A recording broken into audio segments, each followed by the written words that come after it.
शरयू किचनमध्ये पुन्हा एकदा तुमचे स्वागत आहे। आज आपण बघणार आहोत बनाना मिल्कशेक।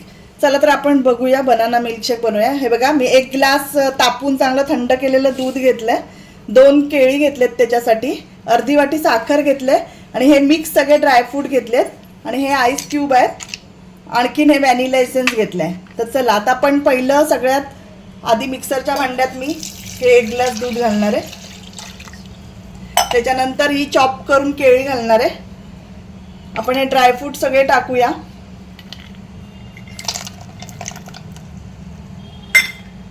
साखर घालूया, हे आईस क्यूब घालूया आणि आता बनाना मी चॉप करून टाकणार आहे। आता हे चॉप केलेले बनाना पण मी घालणार आहे आणि मिल्कशेकसाठी थोडंसं मी व्हॅनिला इसेन्स केकसाठी वापरतो तो व्हॅनिला इसेन्स 2-3 थेंब टाकणार आहे। आता आपण हे सगळं मिक्सरला फिरवून घ्यायचं। हे बघा गाईज, अशा प्रकारे झटपट आपला बनाना मिल्कशेक तयार झालेला आहे। मुलांसाठी खूप हेल्दी मिल्कशेक आहे हा आणि पटकन होतो।